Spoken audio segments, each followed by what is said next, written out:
Kalimutan mo na, pagkasabi ko, lalo pang tumahimik ang paligid. Halos lahat ay napatingin. Sa ilalim ng tingin ng lahat, isang matanda ngunit tuwid na anyo ang lumabas mula sa likod ng punong iyon. Nang makita ni Liu Fanxing ang anyo ng matanda, bahagyang nanlaki ang kanyang mga mata. Hindi niya napigilang sabihin, dakilang leader. Ngunit hindi siya pinansin ng matandang babae, sa halip ay nakangiting nagsalita sa akin, bata, ang talas talaga ng pakiramdam mo. Ang galing ko nang magtago, nahuli mo pa rin ako. Natigilan ang lahat. Sa tono ng kanyang pananalita, hindi ito parang nakikipag-usap sa isang kaaway. Malinaw na ito ay tono ng isang nakatatanda na nakikipag-usap sa isang paboritong nakababata. Nang marinig ko ito, mahinahon akong umiti. Hindi ko rin inaasahan na maihilig ka palang manilip. Nang marinig ni Liu Fanxing ang sinabi ko, biglang nanlaki ang kanyang mga mata. Nangahas siyang gamitin ang salitang imanilip sa dakilang leader. Nababaliw na ba siya? Ngunit nang akalain niyang agad na magiging malamig si Fengsheng at sisigawan ako dahil sa kawalan ng respeto, bahagya lang umubo si Fengsheng, walang anumang balak na sisihin ako. Lumingon siya kay Liu Fanxing. Natauhan si Liu Fanxing mula sa pagkagulat. Agad siyang tumayo ng tuwid, sumaludo kay Fengsheng, at bumati ng may malakas na boses, magandang araw, dakilang leader. Bahagyang sumenya si Fengsheng. Ngunit ang tingin niya kay Liu Fanxing ay hindi kasing banayad ng tingin niya sa akin. Medyo malamig ang kanyang tingin, direktang nakatitig kay Liu Fanxing, may bahid ng hindi kasiyahan sa kanyang boses. Hinahayaan ang pamilya na gumawa ng kalokohan, at ngayon ay hayagang lumalaban sa nakatataas. Commander Liu, hindi ito gawain ng isang mataas na commander. Ang ugali ni Fengsheng sa kanya at sa akin ay magkaibang-magkaiba. Natigilan si Liu Fanxing. Sa sumunod na sandali, bigla siyang natauhan, agad na nagpaliwanag, tama po kayo, dakilang leader. Totoong hindi ko na itama ang disiplina sa aking pamilya. Ngunit sa sumunod na sandali, biglang nagbago ang kanyang tono. Ngunit kahit nagkamali ang aking pamilya, hindi naman ito karapat-dapat sa kamatayan. Kahit na umabot pa sa hatol na kamatayan, hindi dapat ang isang mababang commander ang magpatupad nito. Lubusang binabaligtad ni Liu Fanxing ang katotohanan. Bigla akong umiti. Hindi karapat-dapat sa kamatayan? Commander Liu, hindi mo ba narinig ang kasabihang buhay sa buhay?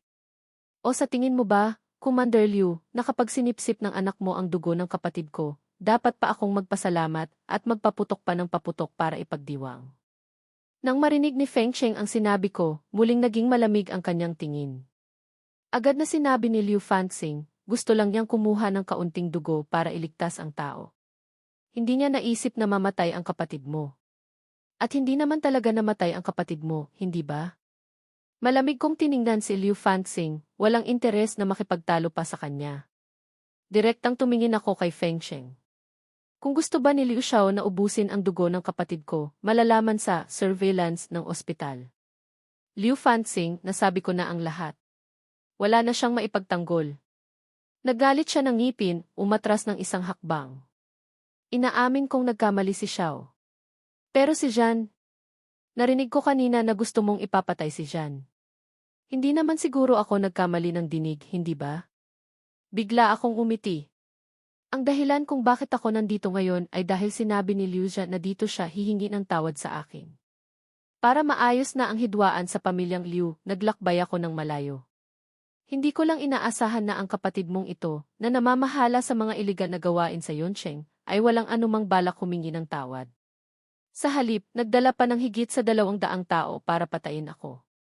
Kung wala lang ang mga kaibigan kong ito sa malapit, malamang patay na ako. Halos masuka ng dugo si Liu Fanxing sa galit. Kung talagang magbibigay siya ng kabayaran, bakit dito pa niya gagawin? Hindi ka naman tanga para maniwala sa kalokohan niyang iyon. At ikaw, isang mataas na commander ng Departamento ng Digmaan, hindi bababa sa isang mataas na mandirigma. Kahit na sabay-sabay pang sumugod ang lahat ng dinala ng pamilyang Liu, hindi ka nila mahahawakan kahit isang hibla ng buhok, hindi ba? Pero sa bibig mo, naging muntik ka nang mapatay nila. Hihiga ka ba ng walang ginagawa para hayaan silang patayin ka? Ang pinakamahalaga, sinabi mong nagdala ng tao ang kapatid ko, diretsuhin mo na lang na nagdala siya ng tao. Bakit kailangan mo pang idiin na namamahala ang kapatid ko sa mga iligal na gawain? Gusto mo bang ipakita na isa kang mabuting mamamayan, o kulang pa ang sama ng tingin sa kanya ng dakilang lider?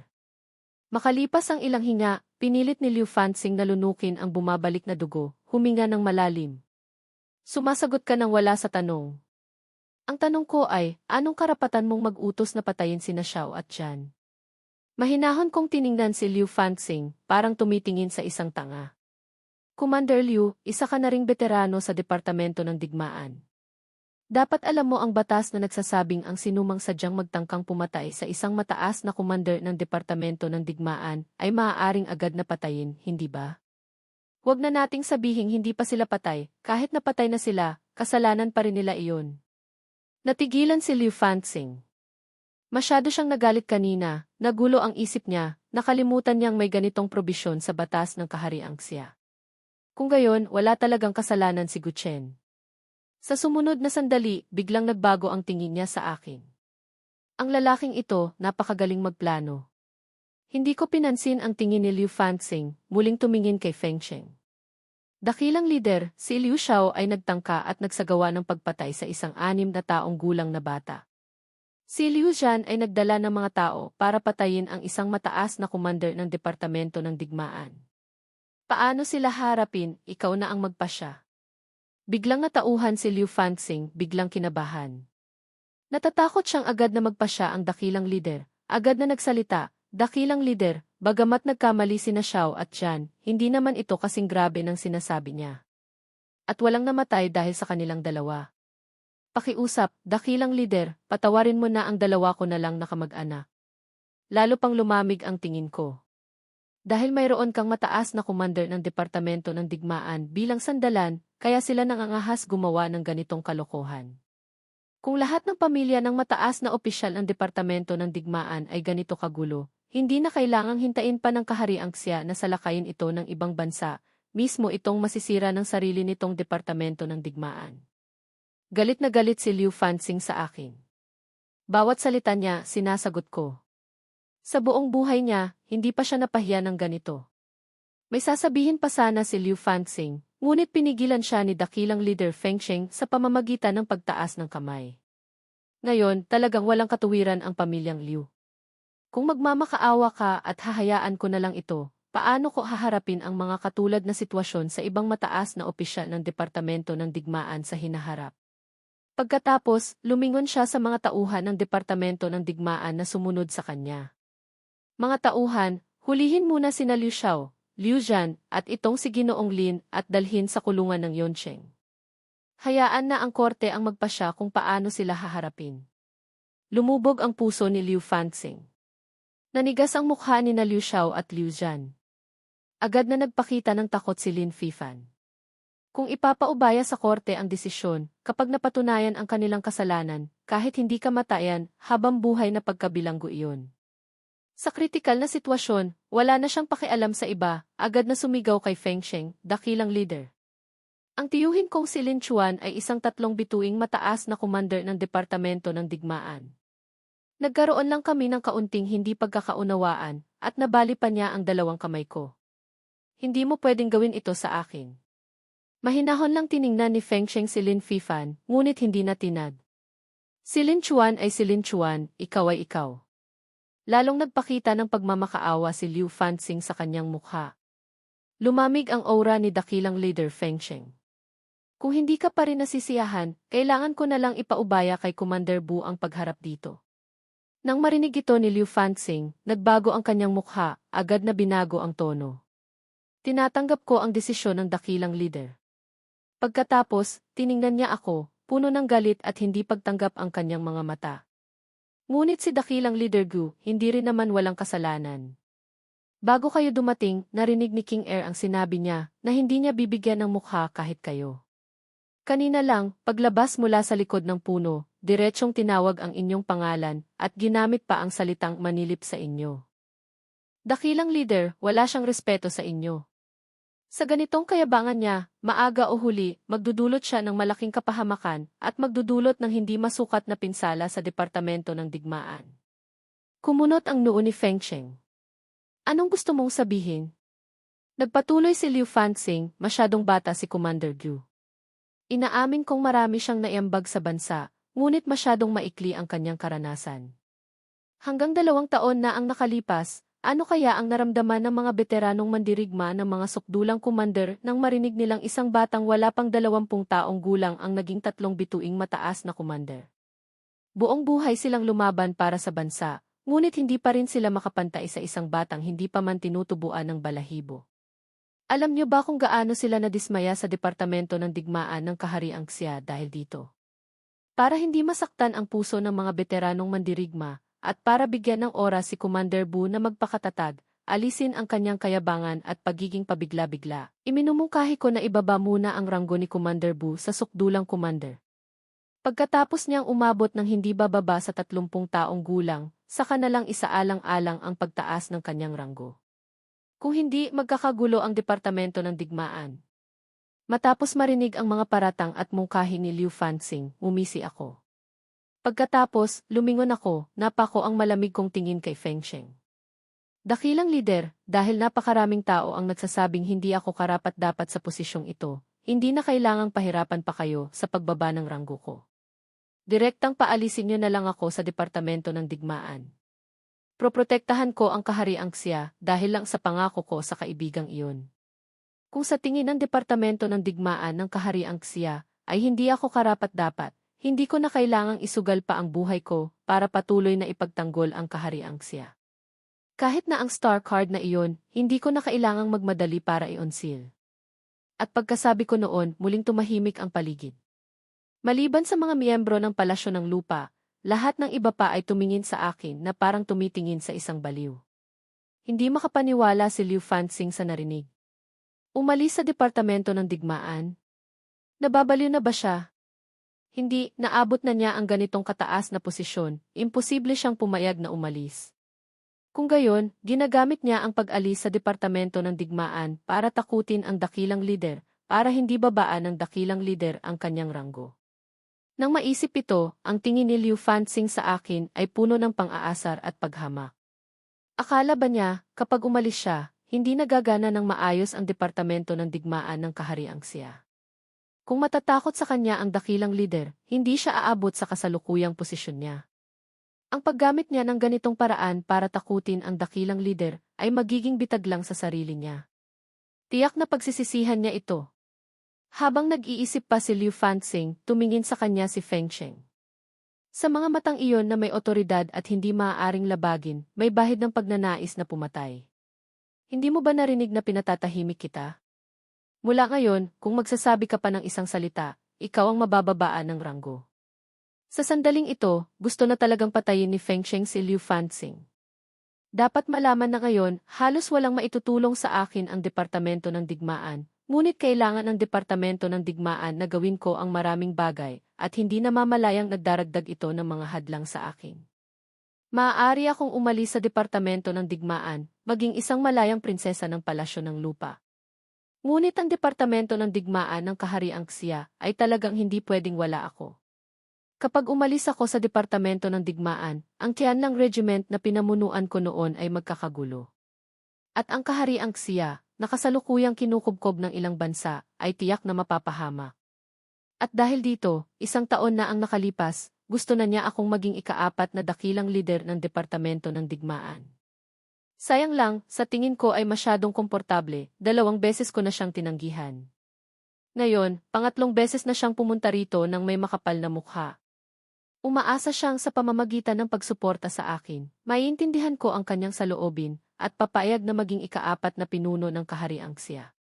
Ngunit ang taang si Liu Fanxing na ito ay nagmungkahi pang babaan ang ranggo ko. Paano siya hindi magagalit? Nang marinig ni Liu Fanxing ang sinabi ni Feng Sheng, natulala siya. Hindi niya maintindihan kung bakit siya pinatatahimik ni Feng Sheng. Lalo na, hindi niya maintindihan kung bakit, kahit na nagbanta na akong aalis sa Departamento ng Digmaan, hindi lang ako basta sinipa ni Feng Sheng palabas, kundi siya pa ang pinatahimik. Anong klaseng lohika ito? Ano ba talaga ang iniisip ni Feng Sheng? Habang nag-iisip pa si Liu Fanxing, biglang tumingin sa akin si Feng Sheng. Sa mukhang iyon na puno ng otoridad kanina, may bahid ng hiya. Ang mga salitang lumabas sa kanyang bibig ay parang kulog na yumanig sa isipan ni na Liu Fanxing at ng lahat ng naroroon. Nagpatuloy si Feng Sheng, Guchen, nagkakamali na si Commander Liu. Ako na ang hihingi ng tawad sa iyo para sa kanya. At, para ipakita ang matindi kong pagtutol sa kanyang mungkahi, itataas ko pa ng isang antas ang ranggo mo. Mula ngayon, ikaw na ang ika-4 na dakilang lider ng Departamento ng Digmaan. Pagkasabi noon, parang tinamaan ng kidlat ang lahat. Akala pa nila ay nagkakamali sila ng dinig. Ika-4 na dakilang lider. Ang 3 kasalukuyang dakilang lider ng Departamento ng Digmaan ng Kahariang Xia ay pawang nag-ambag ng malaki sa Kahariang Xia. At kung titingnan ang lahat ng dakilang lider sa kasaysayan ng Kahariang Xia, walang sinuman ang umabot sa ranggo ng dakilang lider sa edad ko. Ngayon, ginawa akong dakilang lider ni Feng Sheng kahit wala pa akong 20 taong gulang. Napatulala si Guyu sa akin. Akala niya ay isa siyang malakas na tao na tutulong sa akin. Ngunit hindi lang pala ako prinsesa ng palasyo ng lupa, kundi pumatay pa ng mataas na commander ng Departamento ng Digmaan at ngayon ay naging dakilang lider pa. Napamura si Guyu. Lagi siyang itinuturing na pinakamagaling sa kanyang mga kaedad. Ngunit sa sandaling ito, naramdaman niyang napakaliit niya. Kung ikukumpara sa akin, isa siyang basura. Kung alam lang niya bago siya pumunta rito na mararanasan niya ang mga ito, kahit patayin pa siya ng lolo niya, hindi siya pupunta. Natulala rin si Lin Fifan. Kanina, hindi niya nakita ng malinaw ang insignia badge na inihagis ko sa mukha ni Liu Fanxing. Akala niya ay pinakamataas na 2 bituing mataas na commander lang ako. Ngunit ngayon, sinabi ni Feng Sheng na dakilang lider na ako. Ang ika-4 na dakilang lider ng Departamento ng Digmaan ng Kahariang Xia. Isang taong kailangang yugyugi ng maraming sulok ng pamilyang Lin. At dati, akala niya ay isa lang akong hamak na nilalang. Kasabay nito, natauhan din si Liu Fanxing mula sa matinding pagkagulat. Kadarating lang niyang iminungkahi na ibaba ako sa ranggo ng sukdulang commander, at si Feng Sheng naman ay itinaas ako sa ranggo ng dakilang lider. Hayagang sinasampal ni Feng Sheng ang kanyang mukha. Nanigas na lumingon si Liu Fanxing, puno ng hindi pagtanggap ang tingin sa akin. Bakit daw ako, sa murang edad, ay nakaupo sa posisyong hindi niya man lang pinangarap sa buong buhay niya? Matapos akong maging dakilang lider, maliban na lang kung makagawa ako ng malaking kasalanan tulad ng pakikipagsabuatan sa kaaway o pagtataksil sa bansa, walang sinuman ang makakapag-alis sa akin sa posisyon ng dakilang lider. Nang maisip ito, hindi na pinansin ni Liu Fanxing ang babala ni Feng Sheng, taimtim na nagpayo kay Feng Sheng. Bawat dakilang lider ng Kahariang Xia ay kumakatawan sa buong Departamento ng Digmaan, maging sa kalooban ng Kahariang Xia. Kung malalaman ng mga dayuhang bansa na itinulak ng Kahariang Xia ang isang 19 na taong gulang na bata sa posisyong ito, tiyak na iisipin nilang walang kakayahan ang Departamento ng Digmaan ng Kahariang Xia, at maaaring magdulot pa ng kaguluhan sa buong Kahariang Xia. Sana ay huwag magbiro ang dakilang lider sa ganitong bagay. Halos sabay na sinabi ni Liu Fanxing ang lahat, natatakot na maputol ni Feng Sheng. Matapos marinig, tinitigan ni Feng Sheng si Liu Fanxing, gusto na niyang tahiin ang bibig nito, pagkatapos ay tadtarin at ipakain sa aso. Kung wala si Liu Fanxing ngayon, ang pag-anyaya niya sa aking maging dakilang lider ay perpekto na sana, tamang oras, tamang lugar, tamang tao. Sigurado siyang papayag akong maging ika-4 na dakilang lider. Ngunit dahil sa tangang si Liu Fanxing na ito, nasira ang napakagandang pagkakataon. Alam niya ang ugali ko, dahil tumanggi na ako, imposible nang magbago pa ang isip ko ngayon. At ito na ang pangatlong imbitasyon. Sabi nga, ang mga bagay ay hindi dapat lumampas sa 3. Pagkatapos ngayon, mahihirapan na siyang kumbinsihin ako. Hanggat hindi ako naupo sa posisyon ng dakilang lider, maaari akong magbitiw anumang oras sa Departamento ng Digmaan. Huminga ng malalim si Feng Sheng ng ilang beses, pinigilan ang pagnanais na patayin si Liu Fanxing. Pagkatapos, bigla siyang tumingin sa isang mandirigma, malamig na sinabi, mula ngayon, si Liu Fanxing ay ibababa mula sa mataas na commander patungo sa gitnang commander.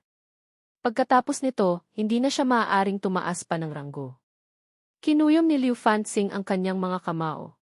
Dakilang lider, alam kong wala akong kwenta sa paningin niyo. Ngunit sa Departamento ng Digmaan ako ng maraming taon, kahit walang nagawang malaki, may pinaghirapan din ako.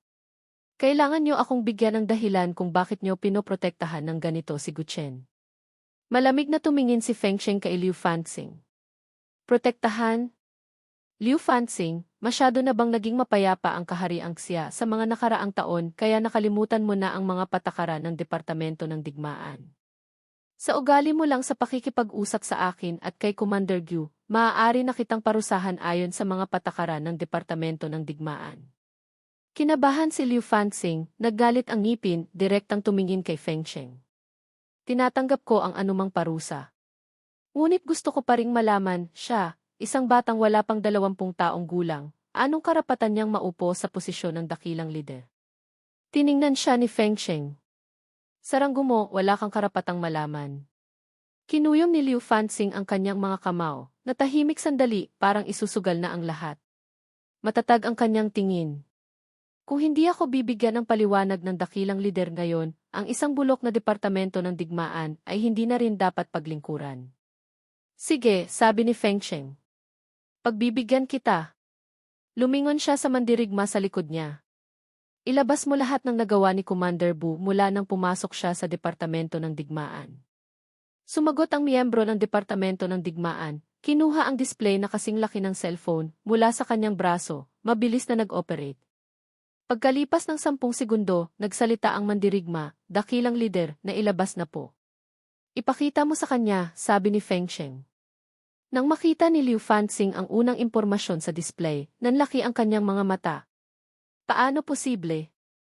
Habang tinitingnan niya ang mga imposibleng misyon na iyon, na nagawa kong perpektong malampasan, lalo pang lumalim ang pagkagulat sa kanyang mga mata. Nang makarating sa huli, natulala na ang buong isip niya. Imposibleng magkamali ang impormasyong ibinigay ng dakilang lider. Hindi siya makapaniwala na nagawa kong lumikha ng ganitong mga himala. Malamig na tumingin si Fengsheng kay Liu Fanxing. Ngayon, may tutol ka pa ba sa desisyon ko? Umiling si Liu Fanxing, walang katapusang pagsisisi ang bumuhos sa kanyang puso. Anong hindi karapat-dapat itanong? Anong makakasakit sa puso ng mga veterano ng Departamento ng Digmaan ang pagtaas ko ng ranggo?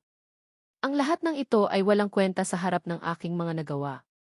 Sa sandaling ito, sa wakas ay naintindihan niya kung gaano siya nagkamali. Naintindihan din niya kung bakit nagalit si Fengsheng. Ang pananatili ko sa Departamento ng Digmaan ay dahil lang sa pagtanaw ng utang na loob. Kapag tuluyan na akong nadismaya, maaari akong umalis anumang oras. Sa panahong iyon, tiyak na magdudulot ito ng hindi na mababawing pinsala sa Departamento ng Digmaan ng Kahariang Xia. Nang maisip niya ang tungkol sa hindi niya pagtanggap at pagmumungkahi na babaan ang ranggo ko, gusto na ni Liu Fanxing na sampalin ang sarili ng ilang beses. Hindi na tiningnan ni Fengsheng si Liu Fanxing, sa halip ay taimtim na tumingin sa akin. Guchen, ang posisyon ng dakilang lider, ititira ko para sa iyo. Hanggat gusto mo, sa iyo iyon anumang oras. Mahinahon akong umiti, bihirang may bahid ng init. Nakatanggap ako ng balita tungkol sa aking kasintahan sa kahariang Xia. Ang tungkol sa pagiging dakilang lider, pag-usapan natin iyan kapag nahanap ko na siya. Nang maisip ko siya, may pag-asam sa aking mga mata. Nang marinig ni Fengsheng ang sinabi ko, natigilan siya. Sa sumunod na sandali, nagkaroon ng matinding tuwa sa kanyang mukha. Ang ibig sabihin ng sinabi ko ay kapag nahanap ko na ang aking kasintahan, tatanggapin ko na ang posisyon ng dakilang lider ng Departamento ng Digmaan. Naniniwala siyang sa kakayahan ko, hanggat buhay ang taong iyon, imposible akong hindi siya mahanap. Ibig sabihin, maaga o huli, papayag akong maging dakilang lider. Isyu na lang ng oras. Naramdaman ni Fengsheng na masyadong biglaan ang sorpresa. Pinigilan niya ang kanyang pananabik, nagtanong sa akin, may balita ka ba tungkol sa kanya?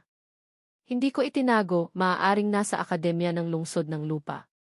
Akademya ng Lungsod ng Lupa. Parang may naalala si Fengsheng, agad na sinabi, ang dekano ng Akademya ng Lungsod ng Lupa ay ipinadala ng Departamento ng Digmaan. Malapit na siyang magretiro.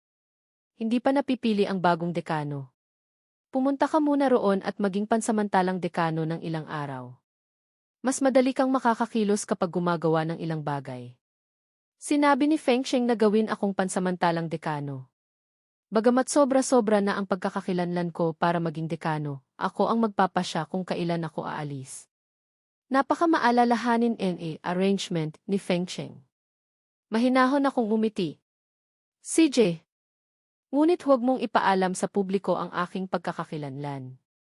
Isa pa, ihanda mo ako ng isang abiso sa pagpasok sa akademya.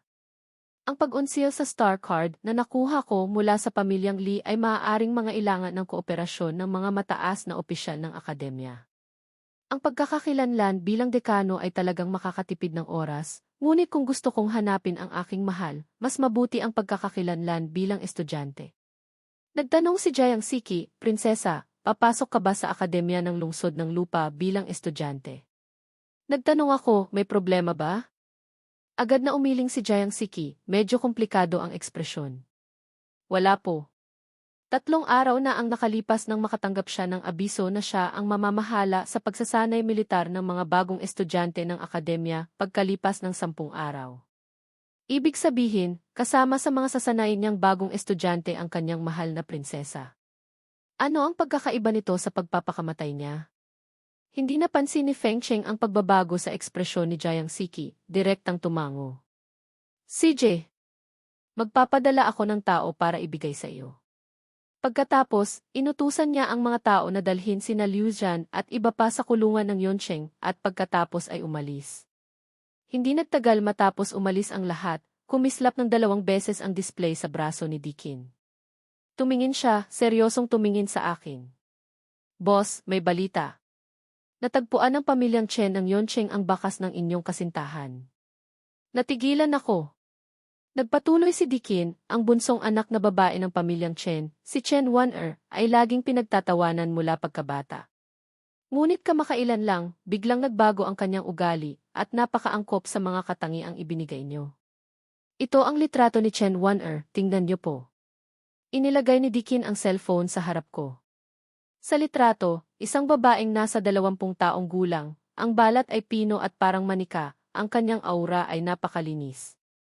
Agad akong natigilan dahil ang mga mata at kilay ng babae sa litratong ito ay may pagkakahawig sa aking mahal sa nakaraang buhay. Huminga ako ng malalim, pinakalma ang sarili, pagkatapos ay tumingin kay Dixa. Alamin mo ang lokasyon ng pamilyang Chen. Pumunta tayo ngayon. Kasabay nito, nakaupo ang ina sa counter ng Xingqi Bank. Ang dating walang pakialam na empleyado ng bangko sa counter ay nanlaki ang mga mata. Ang screen ng computer ay nagpapakita ng balance sa card. 1, 2, 3, 4, 5, 7, 8, 1 bilyon. Mahigpit niyang tinitigan ang mga numerong iyon, bumibilis ang kanyang paghinga. 3 taon na siyang nagtatrabaho sa bangko, hindi pa siya nakakita ng ganito karaming pera. Huminga siya ng malalim, pinilit na pakalmahin ang sarili, pagkatapos ay maingat na pinagmasdan ang ina. Walang bahid ng pagiging mayaman. Sumibol ang kasakiman sa kanyang mga mata. 1 bilyon. Kahit na 1 kasampulang ang makuha niya, sapat na iyon para sa buong buhay niya.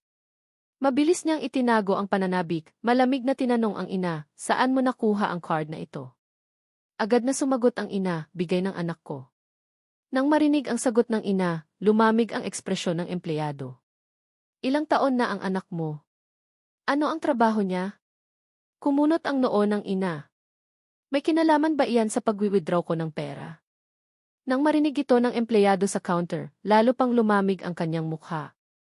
Ngayon, kailangan mong sabihin sa akin ng malinaw kung saan galing ang card na ito.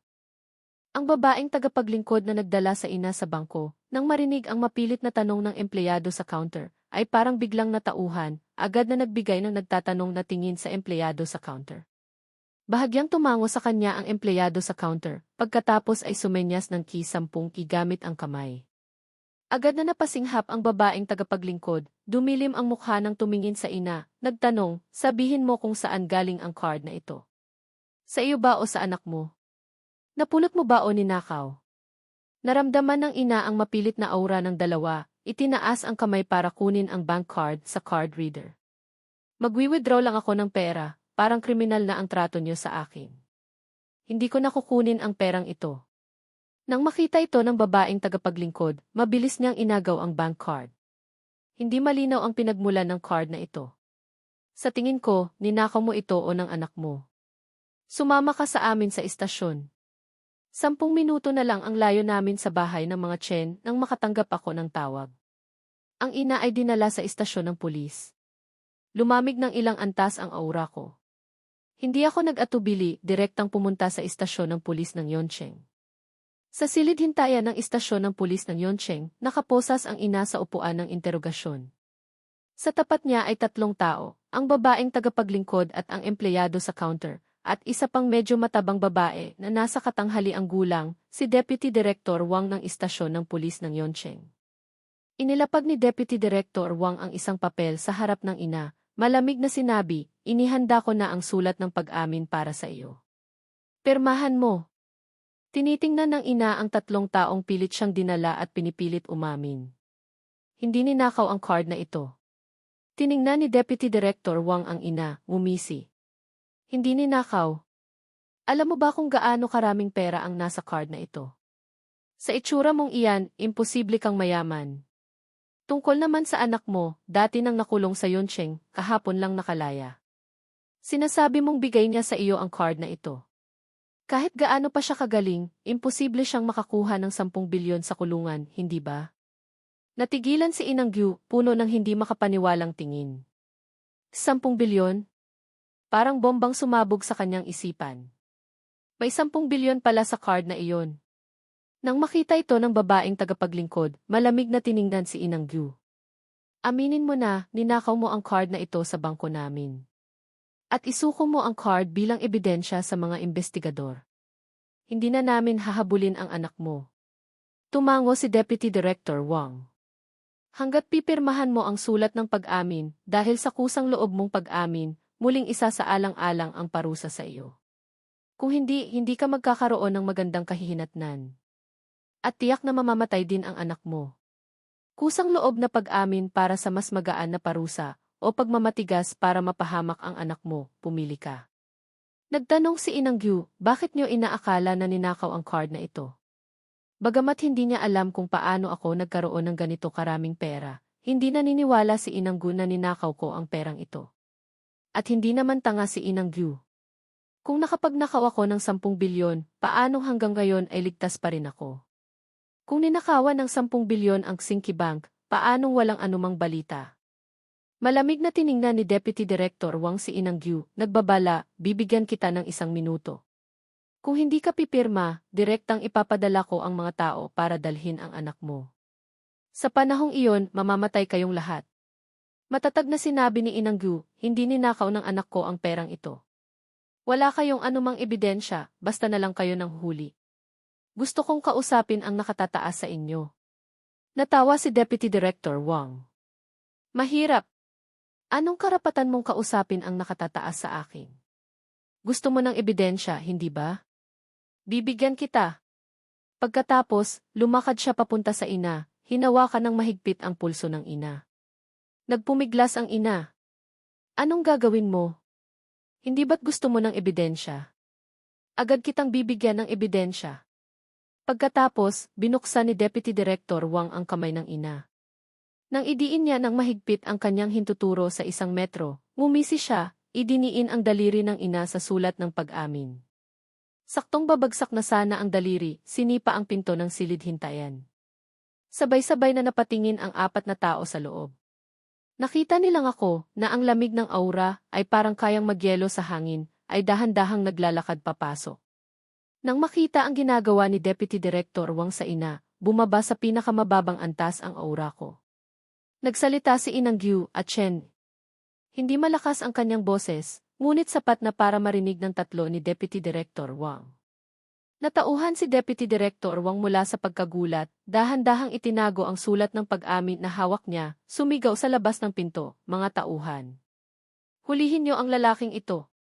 Sa labas ng silid hintayan, ang investigador na kadarating lang sinipa ko ay pinilit na tumayo. Isa sa kanila ay naglabas ng baril at itinutok sa ulo ko, habang ang 4 pa ay naglabas ng batuta at pinalibutan ako. Hindi ko tiningnan ang investigador, nakatitig lang kay Deputy Director Wang. Ikaw ang humuli sa ina ko? Malamig na suminghal si Deputy Director Wang. Hindi lang siya, pati ikaw. Sangkot kayo sa pagnanakaw ng malaking halaga. Kung matino ka, sumuko ka na agad. Kung hindi, may karapatan akong barilin ka sa kinatatayuan mo. May kislap ng tuwa sa kanyang mga mata, pakiramdam niya ay napakaswerte niya. Maaari niyang tapusin ang dalawa ng sabay-sabay at angkinin ang 10 bilyon. Ang babaeng tagapaglingkod at ang empleyado sa counter ay tuwang-tuwa ring tumingin sa akin.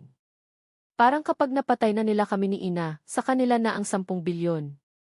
Nang maisip ito, humakbang ang babaeng tagapaglingkod, ngumiti ng mapanlibak habang tumitingin sa akin. Narinig kong kadarating mo lang mula sa kulungan. Kadarating lang, nagnakaw na agad ng malaking halaga. Talagang hindi na magbabago ang aso. Ang isang basurang tulad mo ay dapat direktang barilin. Tumango ang empleyado sa counter, tumingin sa investigador na nakatutok sa akin. Ano pang tinitingin-tingin mo dyan? Isang basurang kadarating lang mula sa kulungan at gumagawa na naman ng krimen, kailangan pa bang magpakita ng awa? Barilin agad. Matinding nagpumigla si Inang Gyu. Pakawalan niyo ako. Kahit mamatay ako, hindi ko hahayaang galawin niyo ang anak ko. Ang anak niya ang kanyang hangganan. Kung may gustong manakit sa anak niya, lalaban siya hanggang kamatayan. Ngunit hindi pa siya nakakapagpumiglas ng 2 beses nang mahawakan ang kanyang braso. Nagsalita ako, huwag kang mag-alala, walang mangyayari. Nang marinig ito ni Deputy Director Wang, walang pakialam na tumingin sa akin. Ang empleyado sa counter at ang babaeng tagapaglingkod ay tumingin din sa akin nang may buong pang-aasa. Sa sandaling ito, nakahanap ng pagkakataon ang 4 na investigador na maihawak na batuta, malakas na hinampas ang aking katawan. Ngunit saktong tatama na sana, narinig ang tunog ng karayom na pilak na tumatago sa hangin. Sa sumunod na sandali, nanlambot ang katawan ng lahat at bumagsak sa lupa. Nanigas ang 3 ni Deputy Director Wang. Napasinghap ang tagapaglingkod. Paano posible? Inilabas ni Deputy Director Wang ang baril sa kanyang baywang, itinutok sa ulo ko, walang pag-aatubiling kinalabit ang gatilyo. Sabay na narinig ang tunog ng bala na lumabas at ang tunog ng pagtama nito. Pagkatapos, isang sigaw ang narinig mula sa bibig ni Deputy Director Wang. Ang bala ay tumalbog pabalik, tumago sa kanyang tuhod. Natulala ang empleyado sa counter at ang babaeng tagapaglingkod. Mahinahon kong tiningnan si Deputy Director Wang na gumugulong sa sakit sa sahig, dahan-dahang lumapit sa kanya, inapakan ang kanyang kamay. Pakiramdam niya ay mababali na ang kanyang mga daliri. Nanlaki ang mga mata ni Deputy Director Wang, nanginginig ang boses. Nang aatake ka ng mga investigador, hindi ka ba natatakot mamatay? Umisi ako, biglang dinagdagan ang lakas. Crack! Crack! Narinig ang tunog ng mga daliring nababali. Sa tahimik na silid, napakaingay nito. Sobrang sakit ang 10 daliri. Ang sigaw ni Deputy Director Wang ay 10 beses na mas malakas kaysa kanina. Halos himatayin na si Deputy Director Wang sa sakit. Nang makita ito ng empleyado sa counter at ng babaeng tagapaglingkod, napasinghap sila. Tumingin sila sa ina, puno ng hindi makapaniwalang ekspresyon. Akala nila ay ordinaryong babae lang ang ina. Sa kanilang isipan, hindi nila inaasahan na mayroon siyang isang malupit na anak. Posible bang mag-ina talaga sila? Tumingin ako sa dalawa. Nanginig sila. Nanginginig na sinabi ng babaeng tagapaglingkod, sinasabi ko sa iyo, ito ang istasyon ng pulis. Huwag kang gagawa ng kalokohan. Agad na tumango ang empleyado sa counter. Hanggat hindi mo kami gagalawin, matutulungan ka naming patunayan na si Deputy Director Wang ang nadulas ng hindi sinasadya. Mahinahon akong umiti. Hindi pa ako nagsasalita, mabilis na pumasok si Dixa sa silid hintayan. Boss! Sa likod ni Dixa ay si Director Zhang, na dating lumitaw sa ospital ni Gushai, na nagtangkang suportahan si Liu Xiao. Director Zhang! Nang makita ng dalawa si Director Zhang, parang nakakita sila ng tagapagligtas, agad na nagpakita ng tuwa matapos makaligtas sa panganib. Tiningnan ng babaeng tagapaglingkod si Director Zhang, sumigaw, Director Zhang. Inatake niya ang mga investigador. Bilis, kontrolin mo siya. Kinabahan si Director Zhang. Tiningnan ko si Dixa, malamig na inutusan, nasaktan ng ina ko ang kamay dahil sa kanila. Baliin mo ang 2 kamay nila. Nanlaki ang mga mata ng babaeng tagapaglingkod at ng empleyado sa counter. Hindi nila inaasahan na kahit nandito na si Director Zhang, mangangahas pa rin akong saktan sila. Dapat malaman na. Tinitingnan ng babaeng tagapaglingkod ang papalapit na si Dixa, labis na kinakabahan. Mangangahas ka. Ito ang istasyon ng pulis. Nandito si Direktor Zhang. Ngunit hindi pa natatapos ang kanyang salita, biglang sumakit ng husto ang kanyang dalawang kamay. Kasabay nito, narinig din ang tunog ng nabaling buto mula sa pulso ng empleyado sa counter. Hindi tiningnan ni Direktor Zhang ang dalawa, kinakabahang lumapit sa natutulalang ina, sa pinakamabilis na paraan ay binuksan ang posas, nagpakumbaba. Okay lang po ba kayo? Ako po ang nagkulang sa pamamahala, kaya kayo natakot. Umiling si Inang Gyu. Okay lang. Nang makita ni Deputy Director Wang ang ginagawa ni Director Zhang, sumigaw siya, Zhang. Hindi mo pwedeng basta na lang siyang pakawalan. Tiningnan ko si Deputy Director Wang, dahan-dahang itinaas ang paa, inapakan ang kabilang kamay ni Deputy Director Wang. Muli, ilang tunog ng nabaling daliri ang narinig. Sa pagkakataong ito, direktang nahimatay si Deputy Director Wang sa sakit. Tumingin ako sa ina. Ma, paano mo gustong harapin sila? Natauhan si Inang Gyu, agad na nagtanong, at Chen, sinabi nilang may 10 bilyon sa card na binigay mo sa akin. Totoo ba? Tumango ako. Gamitin mo muna. Kapag naubos, sabihin mo sa akin, maglilipat ulit ako.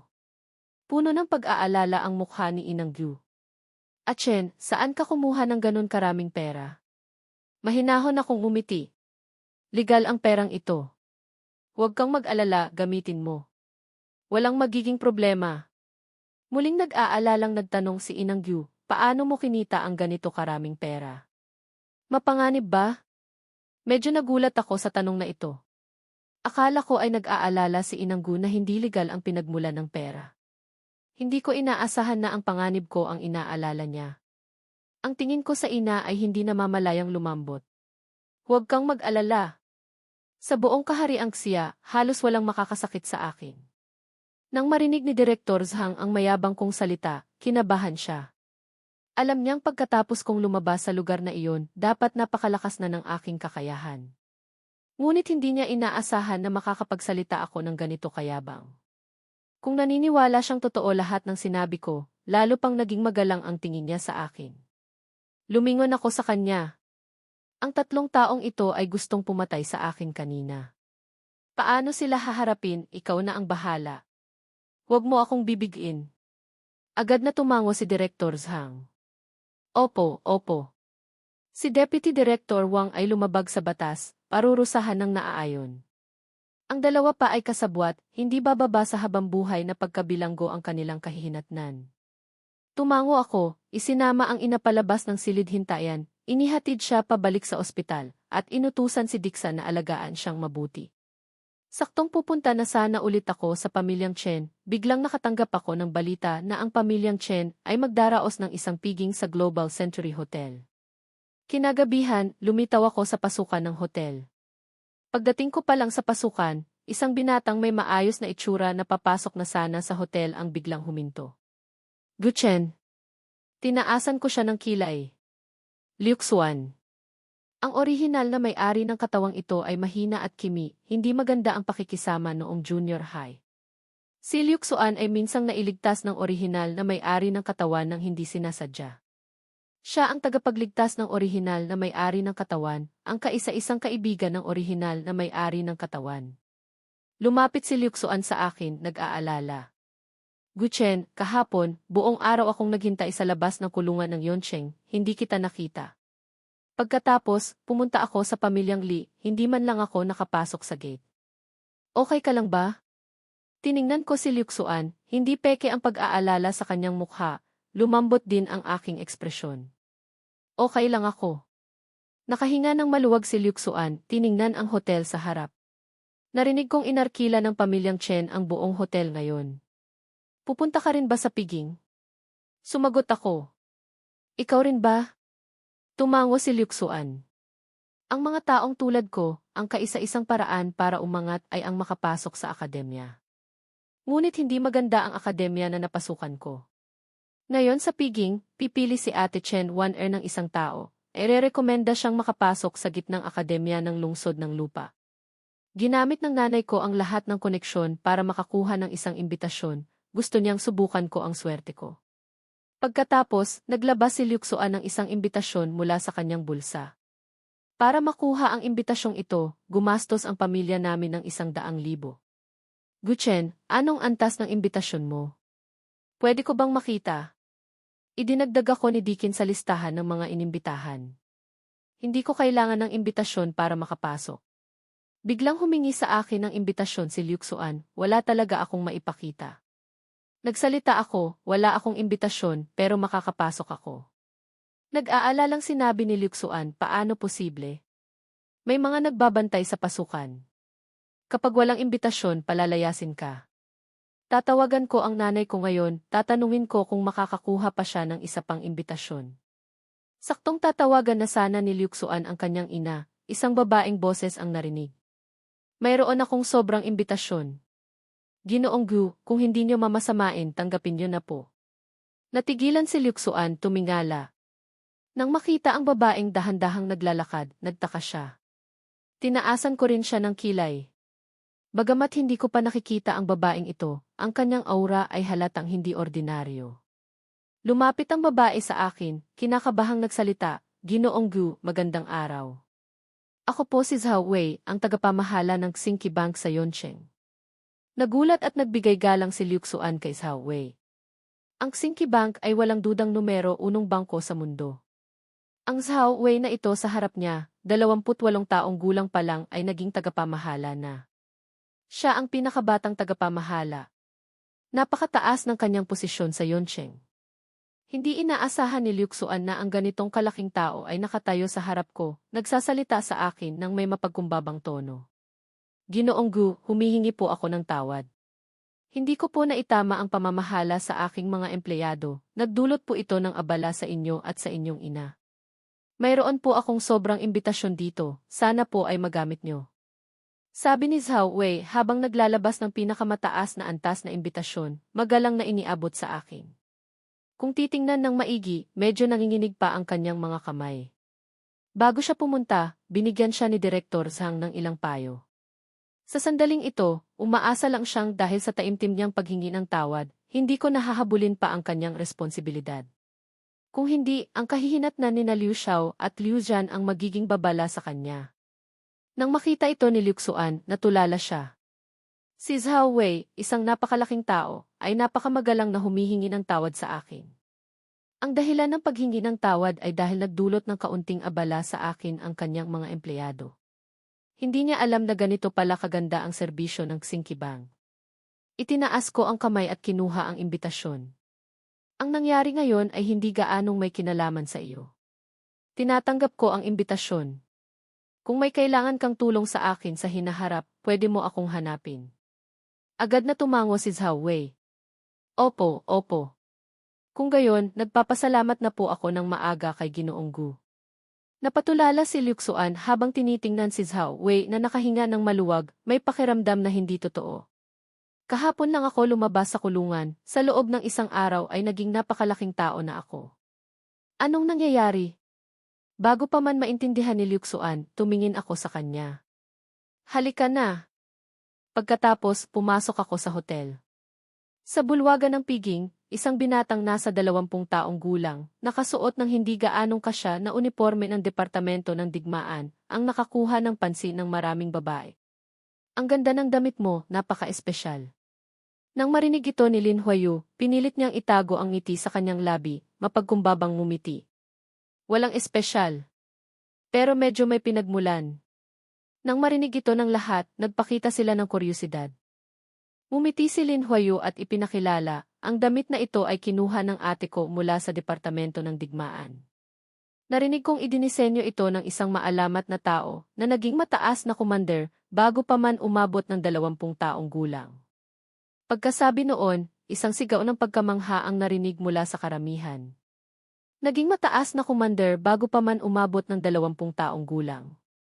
Ang taong iyon na anumang oras ay maaaring maging ika-4 na dakilang leader. Nagulat si Lin Huayu.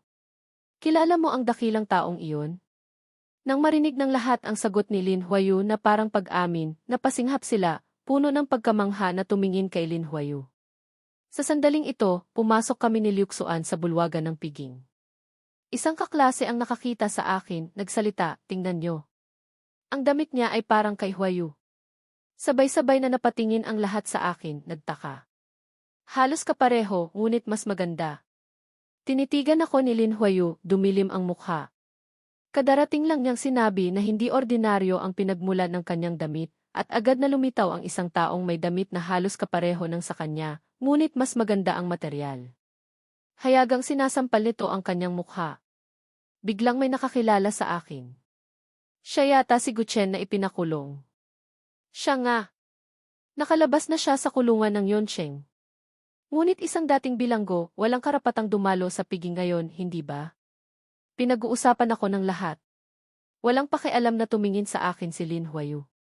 Ngunit pagkatapos ay umiti siyang lumapit sa akin. Guchen, bakit hindi mo sinabi sa akin na nakalabas ka na sa kulungan? Puno ng awa siyang tumingin sa akin. Narinig kong medyo mahirap ang pamilya mo. Kung sinabi mo sa akin, tiyak na ililibre kita ng masarap na pagkain. Hindi mo na kailangang pumunta rito para makikain. Ang damit mong ito, dahil wala kang damit na maisuot, dinala mo mula sa kulungan, hindi ba? Halika, naghanda ako ng ilang damit, mas kasya sa iyo kaysa rito. Tiningnan ko siya mula ulo hanggang paa, umisi. Ayon sa batas ng kahariang Xia, ang sinumang hindi miyembro ng Departamento ng Digmaan na magnakaw at magsuot ng uniforme ng Departamento ng Digmaan ay makukulong ng hindi bababa sa 3 taon. Ilang taon mo gustong makulong? Pagkasabi noon, biglang tumahimik ang paligid na parang patay. Halos walang sinuman sa mga naroroon ang nakakaalam na may ganitong batas ang kahariang Xia. Ngunit ang hindi pagkaalam ay hindi nangangahulugang wala. Natural lang na magkaroon ng ganitong batas ang kahariang Xia. Mabilis na may isang taong natauhan, agad na naghanap sa internet. Makalipas ang ilang segundo, sumigaw siya sa pagkamangha, totoo ngang may ganitong batas. Noong nakaraang taon, may nahatulan ng 3 taon. Napigil ang hininga ng lahat, nanigas na lumingon, tumingin kay Lin Huayu na may bahid ng takot sa kanyang mga mata. Natauhan si Lin Huayu, huminga ng malalim, pinilit na kumalma, ang tingin sa akin ay puno ng hinanakit at galit. Guchen, alam kong hindi mo ako gusto, ngunit hindi mo naman dapat akong isumpa ng masama, na makulong din tulad mo. Ang sinasabi mo ay tungkol sa pagsusuot ng uniforme ng Departamento ng Digmaan at pagpapanggap na miyembro ng Departamento ng Digmaan para manloko. Damit lang nabigay ng ate ko ang suot ko, paano ito naging labag sa batas? Mahinahon ko siyang tiningnan. Bigay ng ate mo. Anong pangalan niya? Nang marinig ni Lin Huayu ang kalmadong tanong ko, kinabahan siya. Ang ate ko ay isang gitnang commander ng Departamento ng Digmaan. Ang impormasyon niya ay kailangang panatilihing lihim. Hindi ko pwedeng sabihin sa iyo ang pangalan niya. Tumango ako. Nasa Yoncheng at Apelidong Jiang. Hindi dapat mahirap hanapin ang isang gitnang commander. Lalo pang kinabahan si Lin Huayu. Tumingin siya sa isang maitim na binata. Agad na tumayo ang binata, nagtanong sa akin, sinasabi mong si Huayu ay makukulong dahil sa pagsusuot ng damit ng miyembro ng Departamento ng Digmaan. Paano naman ikaw? Bakit ka nangangahas magsuot nito? Muling napunta sa akin ang tingin ng lahat. Sa ilalim ng nagtatakang tingin ng lahat, ngumisi ako, ang mahinahon kong boses ay may bahid ng pagiging dominante. Sino ang nagsabi sa iyo na hindi ako miyembro ng Departamento ng Digmaan? Natigilan ang lahat. Biglang sumigaw ang maitim na binata, kadarating mo lang mula sa kulungan 2 araw na ang nakalipas.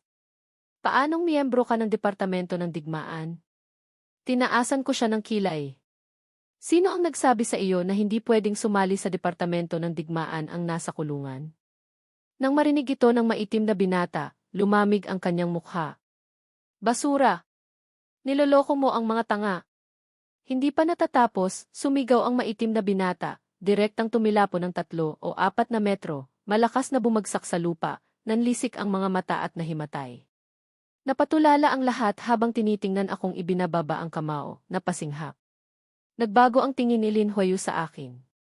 Ngunit mabilis siyang natauhan, tumakbo papunta sa maitim na binata, nag-aalalang nagtanong, Zhang Tian, kumusta ka?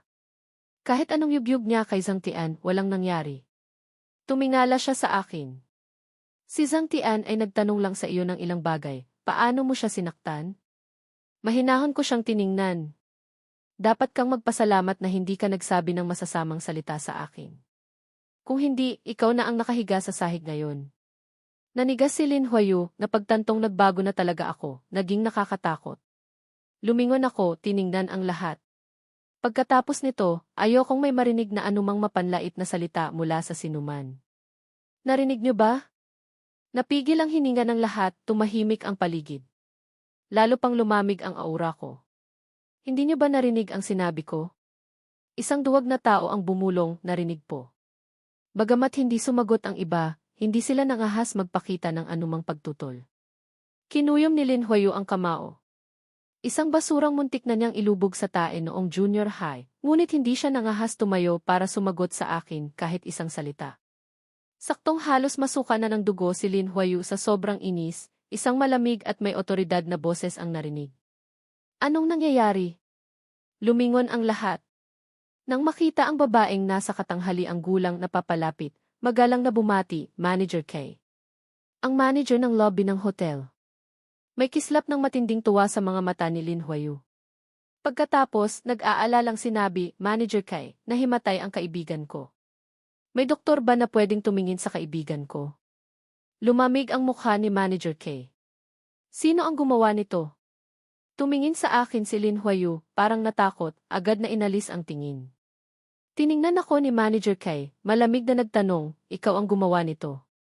Tiningnan ko siya, tumango bilang pag-amin. Ako nga. Nang makita ni Manager K ang walang takot kong itsura, napapikit siya ng bahagya. Walang modo. Lugar ba ito para maghasik ka ng lagim? Pagkatapos, lumingon siya sa mga bodyguard at nag-utos, hulihin niyo ang walang kwentang ito.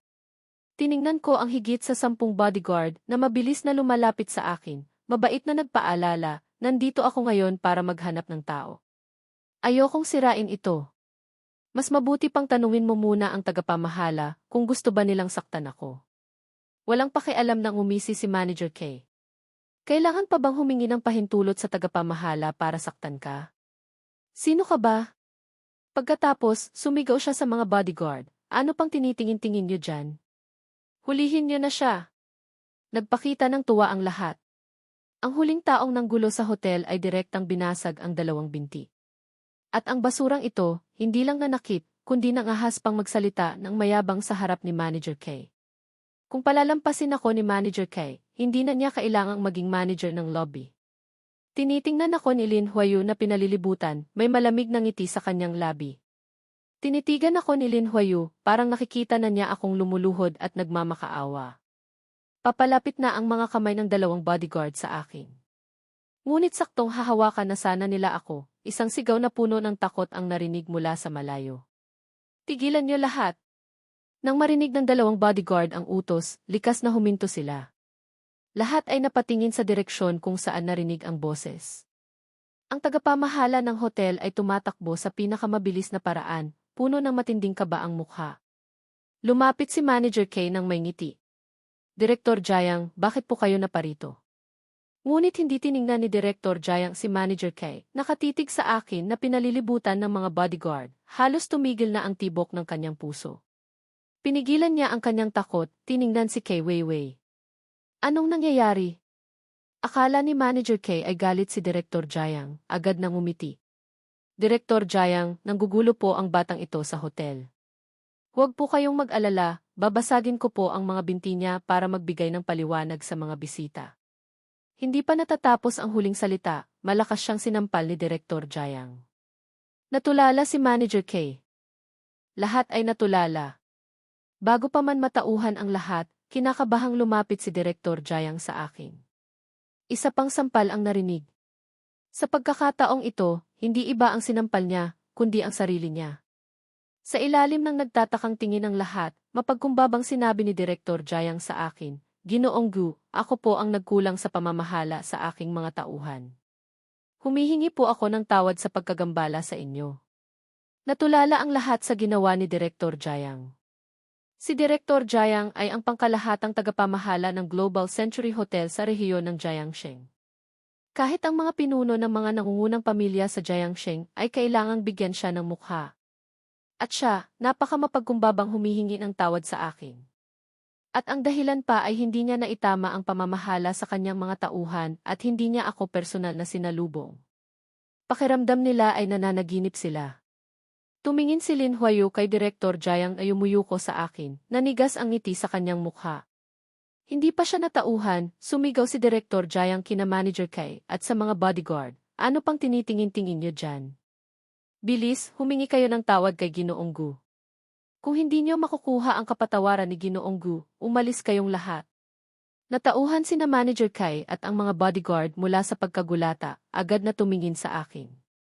Ginoong Gu, ako po ang nagkamali, hindi ko po naisip ng maayos, nasaktan ko po kayo. Kayo po ay mapagbigay, patawarin niyo na po ako sa pagkakataong ito. Bagamat hindi niya alam kung bakit ganito katakot si Direktor Jiang sa akin, alam niyang kung hindi siya susunod sa utos, talagang mawawalan siya ng trabaho. Lumuhod din ang mga bodyguard, nagmamakaawang patawarin ko sila. Mahinahon kong tiningnan sina Manager Kai at ang mga bodyguard, sinabi kay Direktor Jiang, sige na.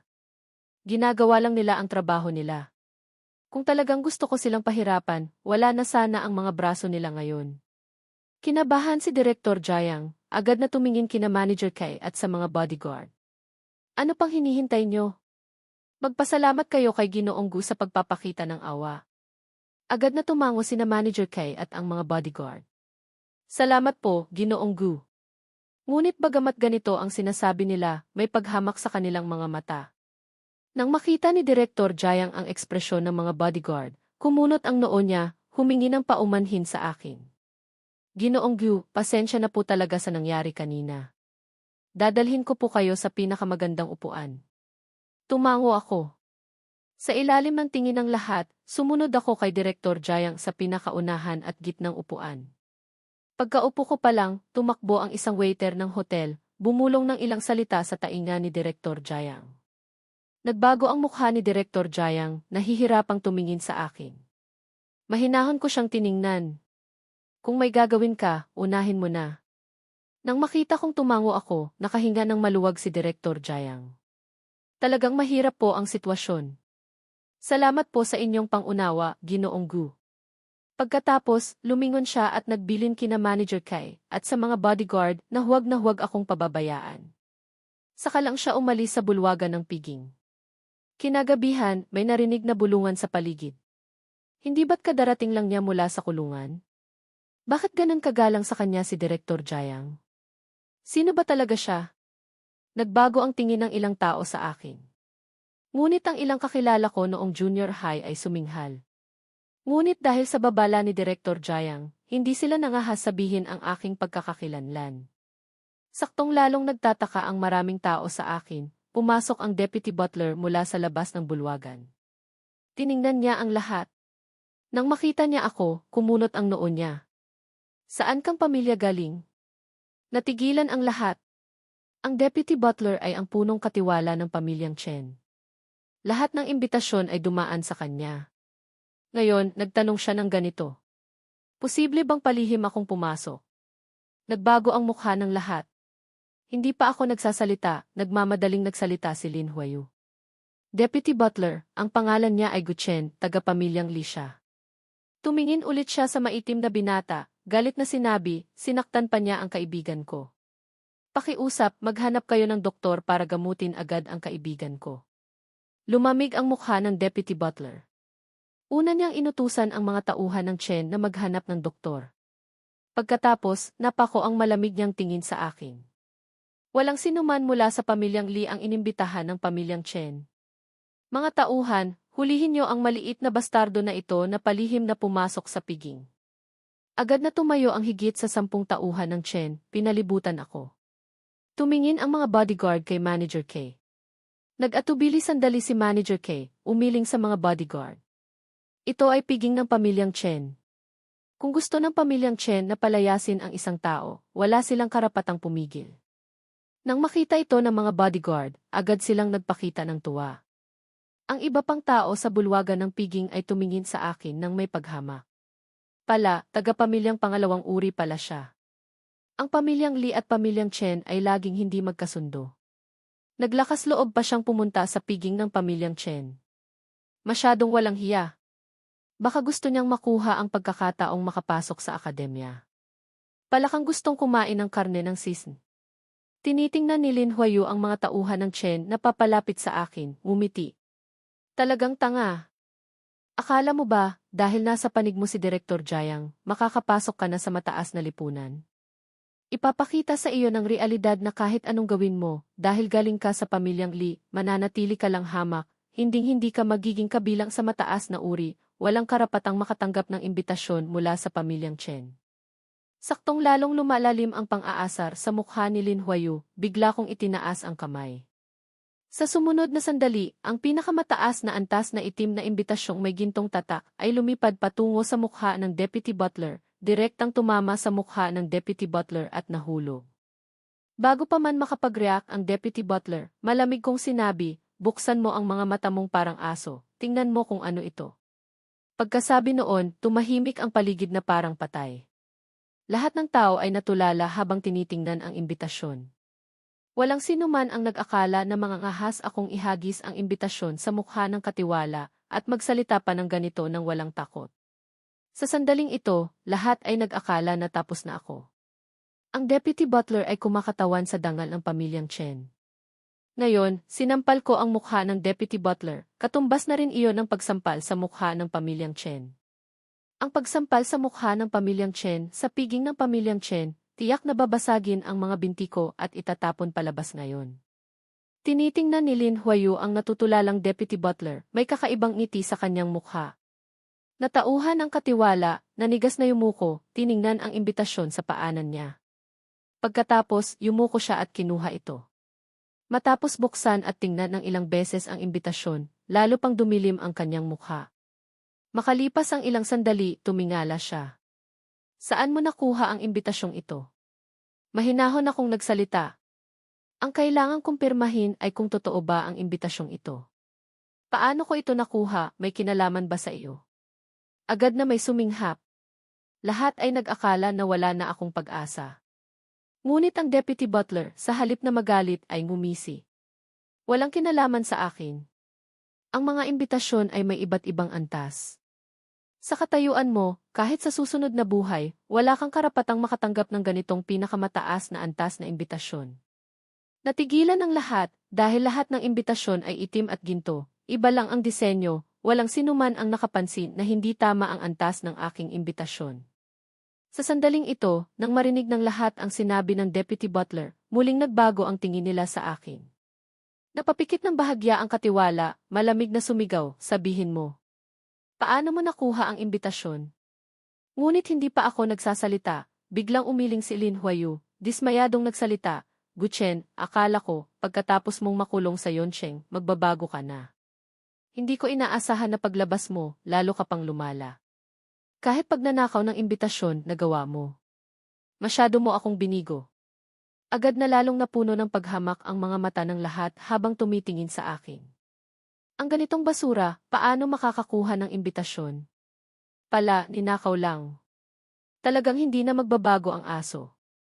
Ang taong ninakawan ng imbitasyon hindi makakapasok. Mapapahamak ba ang pamilyang Chen?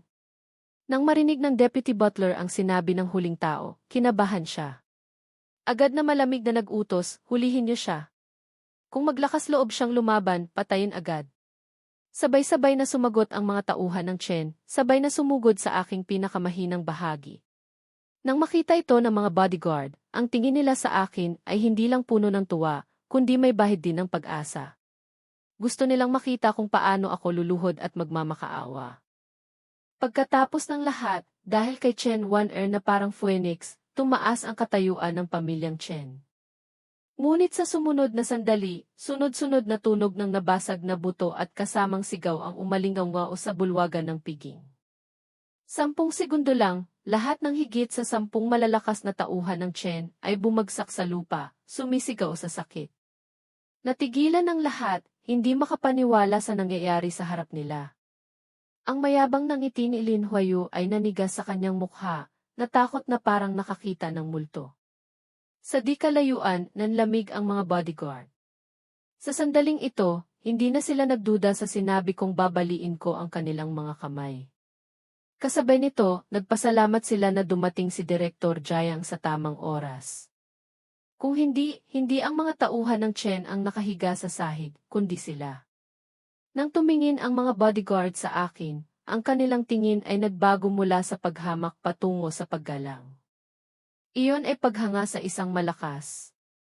Nanginginig na itinuro ako ng Deputy Butler. Alam mo ba ang lakas ng pamilyang Chen?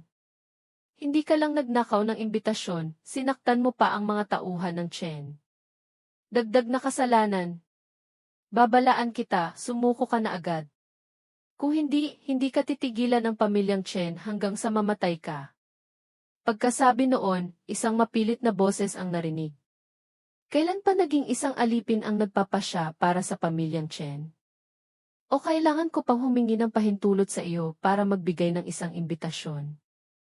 Nang marinig ng Deputy Butler ang sinabi ni Zhao Wei, nagpakita siya ng takot. Tagapamahalang Zhao. Nang marinig ng lahat ang boses ng Deputy Butler, saka lang sila natauhan, puno ng hindi makapaniwalang tingin.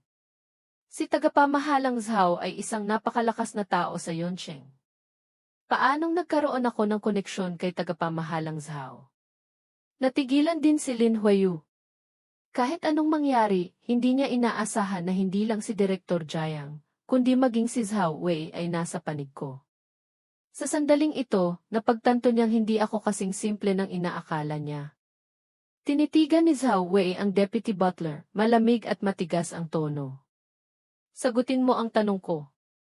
Hindi niya inaasahan na dahil lang nakatagpo siya ng kakilala at nag-usap sandali sa labas, magdudulot ito ng ganitong uri ng panlalait sa akin.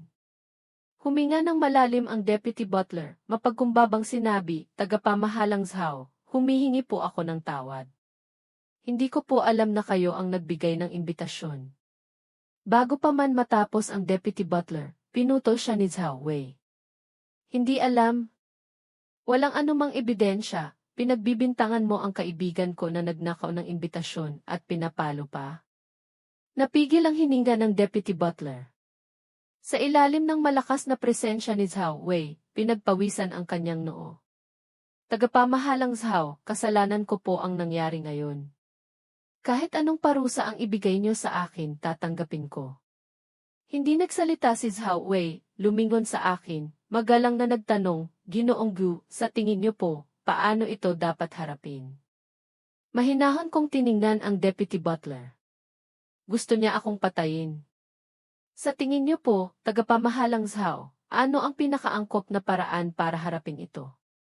Naintindihan ni Zhao Wei, lumingon sa Deputy Butler.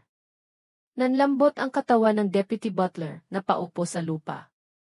Hindi siya nagdududa na kapag nalaman ng pinuno ng pamilyang Chen na nasaktan niya si Zhao Wei, tiyak na hindi siya mag-aatubiling patayin, pagkatapos ay dadalhin ang kanyang ulo para humingi ng tawad kay Zhao Wei. Natakot na lumuhod ang Deputy Butler sa harap ni Zhao Wei. Tagapamahalang Zhao, alam ko na po ang pagkakamali ko. Pakiusap po, kayo po ay mapagbigay, pakawalan niyo na po ako. Kumunot ang noo ni Zhao Wei, umatras ng isang hakbang. Hindi ako ang dapat mong hingan ang tawad. Nag-atubili ang Deputy Butler.